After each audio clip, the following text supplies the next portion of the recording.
setting new standards in podcast excellence. You have joined the WBT, fully focused on business and taxes. Here is your host, Michael Lodge.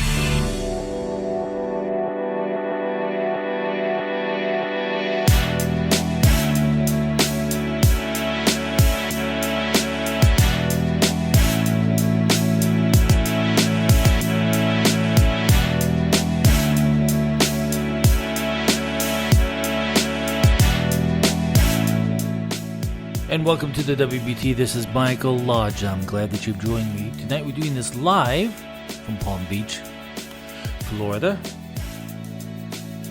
So I just woke up from my long nap watching the impeachment hearings. What did we learn? Absolutely nada. Nothing. I'll be right back. This is brought to you by Lodge & Co., a business and tax advisory firm where your success is our goal. Call us today toll-free at 888-681-1518 or visit us at www.lodge-co.com and learn more about what we can do for you. Lodge & Co., your source for sound business and tax services.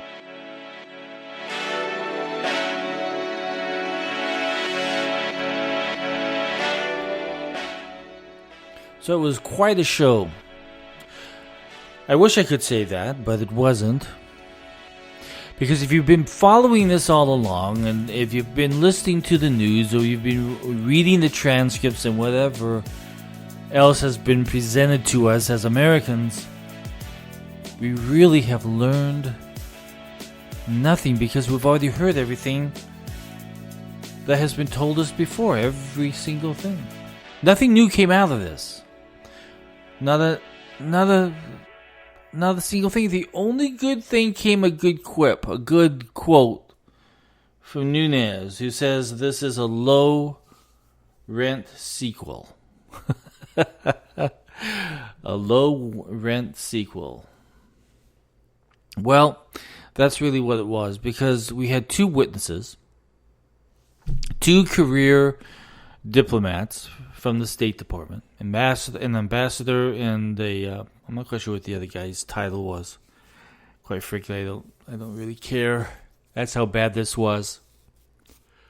But what we saw were two individuals who were not on the telephone call with the president of Ukraine. They were not on the telephone call. In fact, they have never spoken to the president. They have never met the president.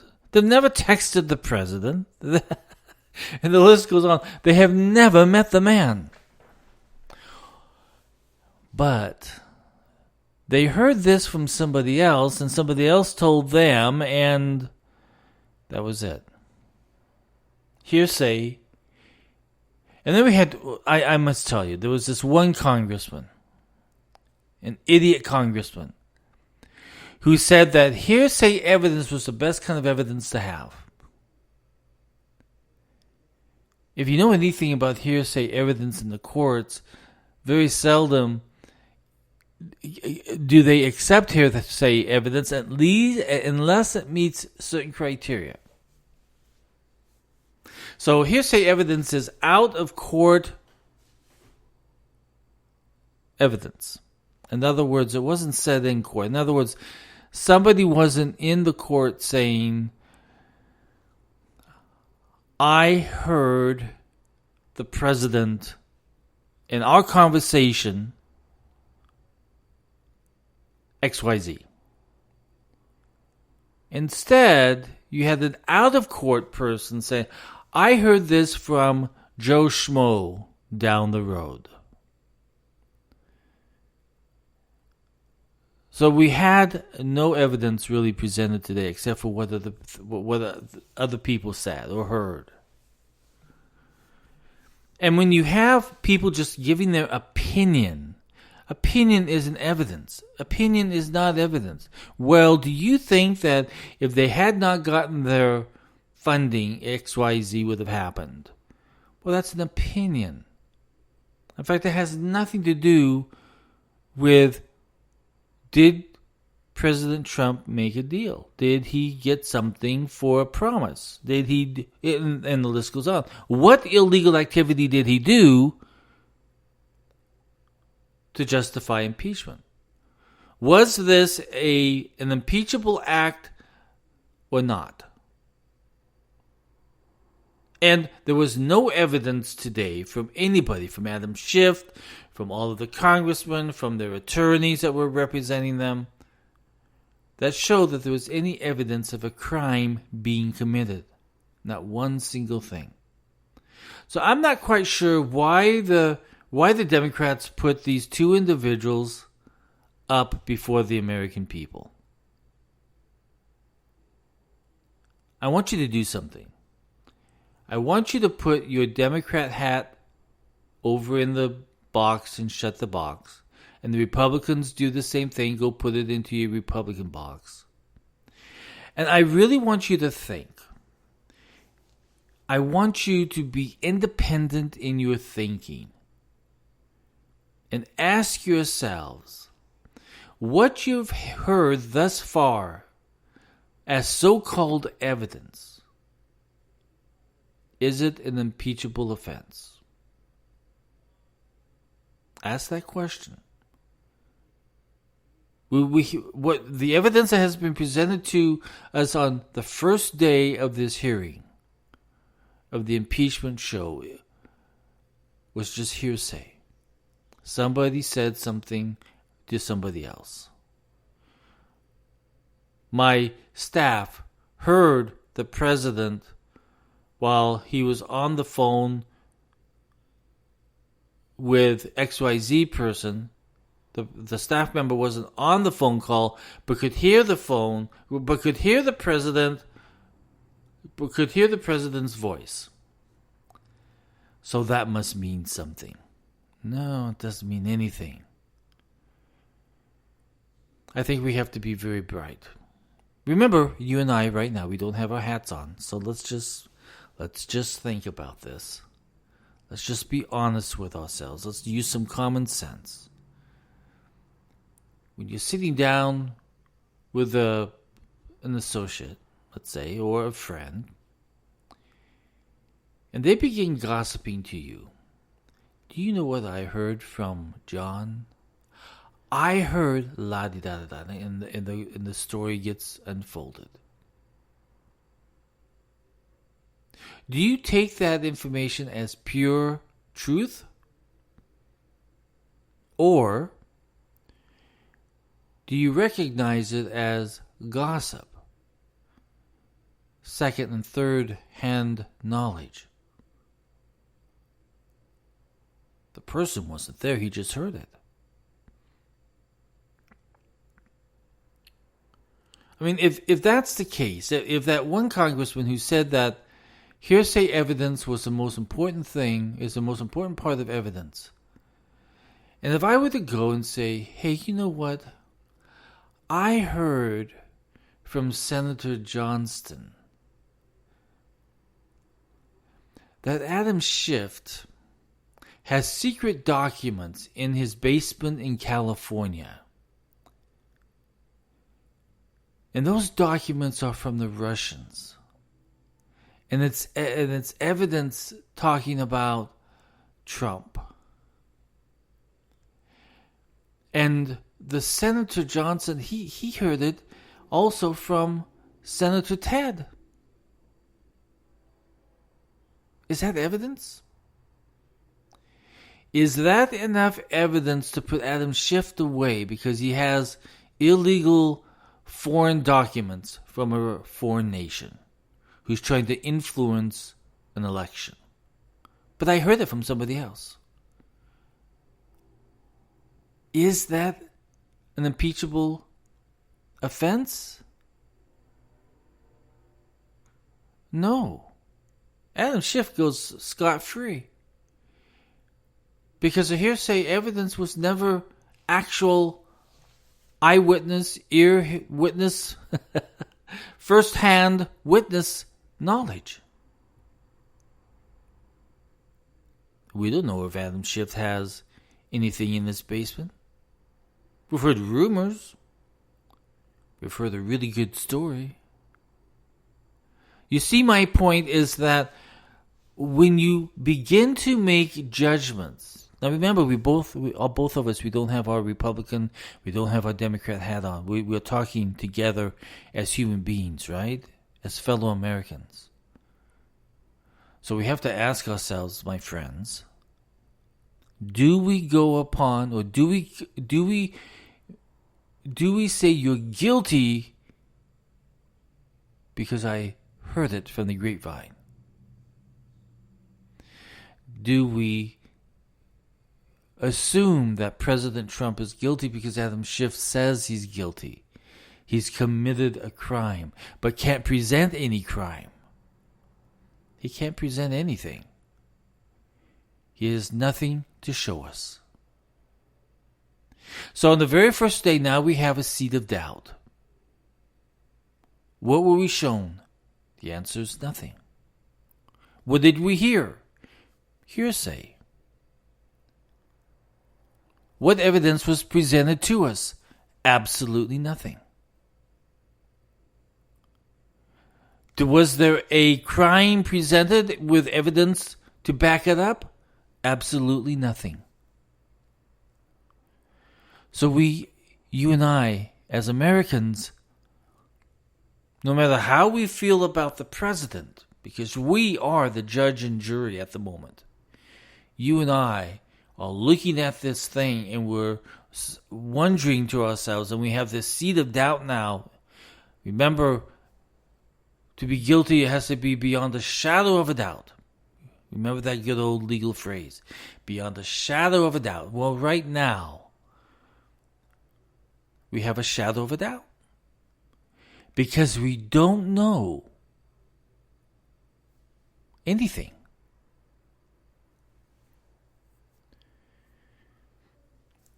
So, you and I were sitting here drinking our coffee. We still don't know what happened. And I'm afraid I have to tell you very honestly, I don't know if I really care now. Because I'm beginning to wonder, is this politics? And the answer to me is, I think it's deep-rooted, hateful politics. I'm going to give you an example. The other night, and I'm going to suggest that every single one of you stay away from Facebook, stay away from Twitter and all this stuff, because I tell you, there's some mean things that get posted and said. An individual from Miami posted not really a cartoon character, it was really words on a postcard. And it said, when Americans went to fight the war in France, they drove out the Nazis. So in November of 2020, we can vote out the Nazis. Now, this is how people are angry and hateful. I would never call anyone a Nazi. One, it's very, very disgraceful. It's disrespectful to fellow Americans. It's a word that describes a whole nation of destruction. So as a matter of fact, I guess the argument should be, you know what, yes, we went to France and we beat the Nazis, we destroyed the Nazis, so that we would never have to use that word again against anybody. So I made the statement, I said, you know, I find this very offensive and I think you should take it down. It's really a hateful word, it's a hateful statement. I think to call anybody a Nazi is very hateful. Either from the left or from the right. If you call anybody a Nazi, it's just disgusting. immediately people on that thread began calling me a Nazi just because I asked them to take it down. So they began calling me a Nazi, and they said, "You Nazi, F off." That's basically the common thread of what was said to me. So we have this hate, and it's out there. And if you are hateful towards Trump, what happened today will never change that. You'll always remain hateful unless you make a change and say, okay, what can we do to undivide the country and put it back together?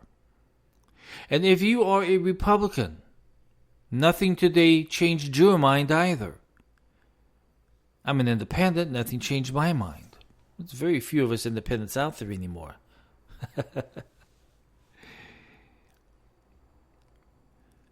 So nothing that happened today changed anybody's mind. If you're hateful, you're still hateful. If you're for, you're still for. If you're against, you're against. If you're on the ropes, you're still on the ropes. This is where we're at today. After a 5-hour hearing. That was very bipartisan, by the way. I mean, it wasn't bipartisan. It was very partisan. Democrats against the president. The Republicans against the Democrats.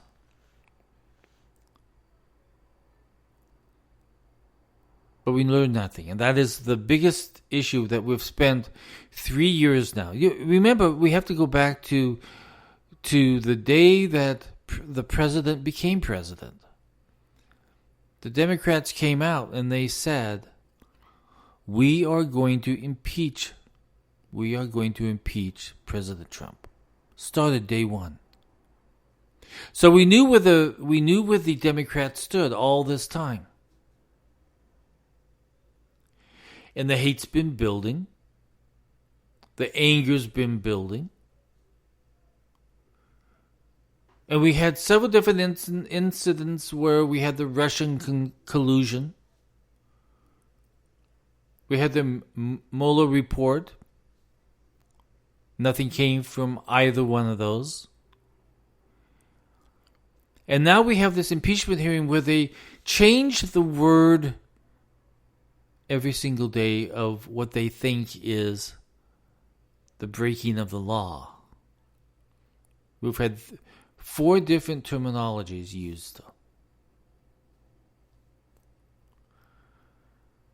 Quid pro quo did not work. That failed miserably because they could never find it. They could never prove it. So they use these words that sound illegal. It's very clever. It's like, listen, I'll give you a good example from my mom. I hated some of the food that she fed me. So she became very clever and she disguised the words. Baked beans became honey beans. Honey beans making the gesture to me, these are so good because they're honey beans. They're not baked beans, they're honey beans. Well, that's kind of what the Democrats are doing. They're kind of swinging these words around, trying to sweeten the pot, make it sound more legalistic. But the fact remains, and the same with my mom's beans, I never liked honey beans or baked beans. I've never liked them.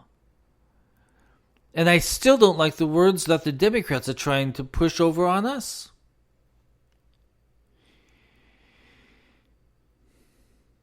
We, as the American people, remember you and I, we're not Republicans or Democrats at the moment. We put that hat away. We'll put it back on after I get done. But you have to decide today. If you've heard no evidence of an illegal act being committed by the president, and hearsay evidence has been presented to you, what do you have? Well, you have absolutely nothing. And I think that's where I'm going to end it tonight, because since we have nothing, there's really not that much more to talk about. If you have any comments, send me a text at 818-252-5682. Again, that's 818-252-5682. And let's talk about nothing. Talk with you soon.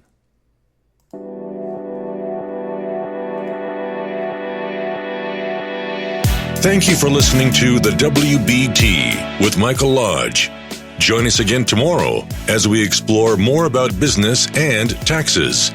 Follow us on iHeartRadio and go to our podcast website at www.wbtpod.com and listen to all of our podcasts and read our blogs. This podcast has been produced by Michael Lodge, fully focused on content. Thanks for joining me live.